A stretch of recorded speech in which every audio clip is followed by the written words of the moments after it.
Aconteció que entre tanto que Apolos estaba en Corinto, Pablo, después de recorrer las regiones superiores, vino a Éfeso y hallando a ciertos discípulos les dijo: ¿recibiste el Espíritu Santo cuando creíste? Y ellos le dijeron: ni siquiera hemos oído si hay Espíritu Santo. Entonces dijo: ¿en qué pues fuisteis bautizados? Ellos dijeron: en el bautismo de Juan. Dijo Pablo: Juan bautizaba con bautismo de arrepentimiento, diciendo al pueblo que creyesen en aquel que vendría después de él, esto es, en Jesús el Cristo. Cuando oyeron esto, fueron bautizados en el nombre del Señor Jesús. Y habiéndoles impuesto Pablo las manos, vino sobre ellos el Espíritu Santo, y hablaban en lenguas y profetizaban. Eran por todos unos 12 hombres. Y entrando Pablo en la sinagoga, habló con denuedo por espacio de 3 meses, discutiendo y persuadiendo acerca del reino de Dios. Pero endureciéndose algunos no creyeron, maldiciendo el camino delante de la multitud. Se apartó Pablo de ellos y separó a los discípulos, discutiendo cada día en la escuela de uno llamado Tirano. Así continuó por espacio de 2 años, de manera que todos los que habitaban en Asia, judíos y griegos, oyeron la palabra del Señor Jesús.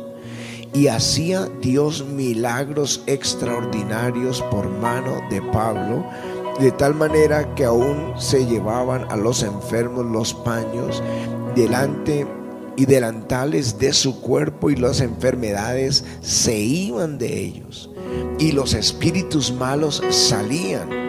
Pero algunos de los judíos exorcistas ambulantes intentaron invocar el nombre del Señor Jesús sobre los que tenían espíritus malos, diciendo: os conjuro por Jesús, el que predica Pablo. Y habían 7 hijos de un tal Esceva, judío, jefe de los sacerdotes, que hacían esto. Pero respondiendo el espíritu malo, dijo: a Jesús conozco y sé quién es Pablo, pero ¿vosotros quiénes sois? Y el hombre en quien estaba el espíritu malo, saltando sobre ellos y dominándolos, pudo más que ellos, de tal manera que huyeron de aquella casa desnudos y heridos. Y esto fue notorio a todos los habitantes de Éfeso, así judíos como griegos, y tuvieron temor todos ellos, y era magnificado el nombre del Señor Jesús. Y muchos de los que habían creído vinieron confesando y dando cuenta de sus hechos. Asimismo, muchos de los que habían practicado la magia trajeron los libros y los quemaron delante de todos, y hecha la cuenta de su precio, hallaron que eran 50,000 piezas de plata.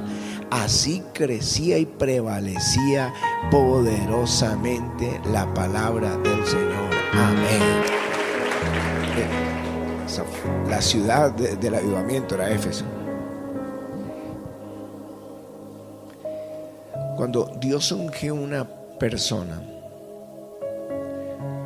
yo quiero que ustedes lo sepan siempre, Dios unge todo el ministerio que le entrega, todo. Cuando él ungió a David y sale a tocar para Saúl, estaba ungida su música. Lo había ungido para que fuera rey, no para que fuera músico. Lo ungió para que fuera rey, pero su música era ungida. Y luego aparece Goliat, y todavía no era el rey, pero era ungida su batalla.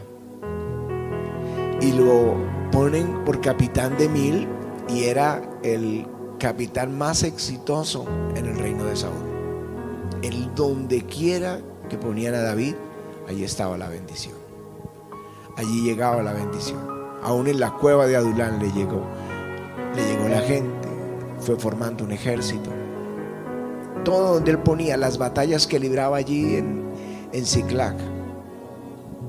Y cuando sube al reino, y cómo Dios le da victoria donde quiera que David iba. Todo lo que él hacía tenía la unción del Señor. Todo.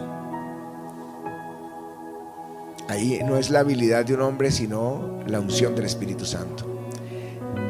Pero no solamente lo ungió a él, ungió su ejército. Un ejército que vence todas esas naciones. No era David, en algunas de esas guerras David estaba en casa, pero el ejército iba venciendo. O sea, el ungido no era solamente David, sino que Dios al ungirlo a él, ungió todos los que estaban con él. Su ejército derrotó las naciones más poderosas y los enemigos más grandes que tuvo Israel en su historia. Los derrotó, los puso en sujeción, guarniciones habían en ese lugar.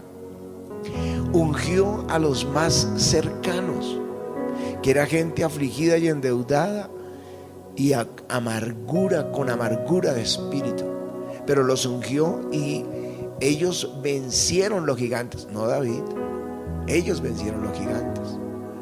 En una de esas guerras hasta uno de ellos defendió a David y derrotó a un gigante y lo mató. O sea, Dios ungió su ejército, el poderoso ejército, el que tenía David. Ungió sus músicos. Su música trascendió, aunque él era músico, pero no estaba al frente de la orquesta, él estaba al frente del reino. Pero sus músicos estaban ungidos, sus cantores, por toda la organización ministerial, al punto que eso trascendió de reino en reino. Cuando había un avivamiento, lo primero que restauraban era la adoración de David.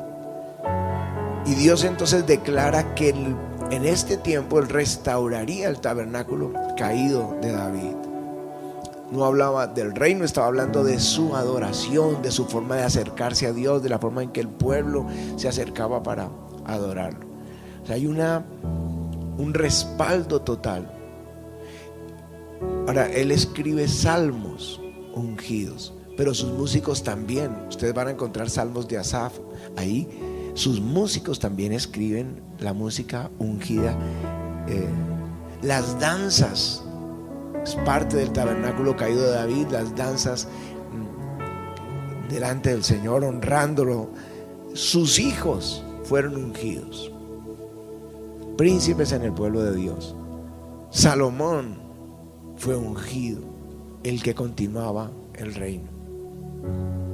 Yo no sé si lo estás entendiendo, la prosperidad que vino en el reino de David y la sobreabundancia en el reino de Salomón, y la promesa de que vendría de su linaje el Cristo. Eso igual es con Pedro. Pedro está ungido y él sale y su sombra está ungida. Sus decisiones, él dice: voy a visitar a los hermanos, y comienza a visitar a Lida, y de ahí es llevado a Jope, y en Jope tiene una visión para ir a Cesarea, y en Cesarea le entrega el Señor para comenzar a predicar al mundo gentil. Todo lo que hacía Pedro, su mirada, porque al paralítico le dijo: mírame, míranos, es lo que no tenemos oro ni plata, pero míranos. Y ahí estaba un hombre con una mirada ungida. Dios unge todo, y eso es lo que le pasa aquí a Pablo en este capítulo. Lo unge, su ministerio prospera, sus iglesias fueron trascendentales en ese primer siglo de la era cristiana. La extensión del evangelio más grande se dio fue por mano del apóstol Pablo, especialmente para todos nosotros los que éramos llamados gentiles. Su equipo apostólico, porque a él lo acompañaron unos discípulos, pero luego son los que Lucas, que escribe el evangelio de Lucas, Marcos, que estuvo al comienzo y al final de su ministerio, que escribe el evangelio de Marcos, ¿no? Eran parte. Timoteo, Tito, los nombres que aparecen ahí. Clemente, uno dice: bueno, Clemente, aparece un nombre ahí, pero cuando uno conoce la historia de la iglesia, Clemente es considerado de los padres de la iglesia. Para la segunda generación, después de que muere Pablo, era el obispo Clemente. Todos sus nombres se volvieron generales de Dios. Todo estaba ungido. Sus paños, como dice aquí en Hechos 19, los paños habla de los pañuelos que usaba él, y los delantales que usaba él estaban ungidos. todo. Además, su trabajo, sus escritos, son los que nosotros hoy leemos, que fueron inspirados por el Espíritu Santo. Dios unge todo el ministerio.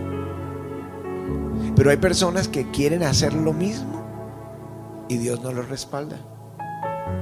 Que es el caso de estos judíos que quisieron hacer liberaciones como las que hacía Pablo, pero no bajo la bendición que tenía Pablo, sino por su propio lado, y esos endemoniados les dieron su paliza y salieron desnudos. Y Satanás sabe quiénes son los ungidos. Por eso dice: yo sé quién es Jesús, conozco a Pablo, pero ustedes quiénes son.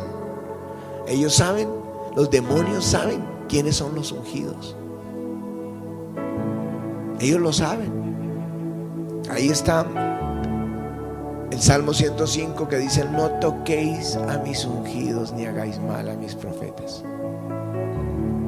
Bueno, la razón o lo que quiero compartirles es que ustedes están ungidos. Tienen que saberlo, Dios nos ungió todo.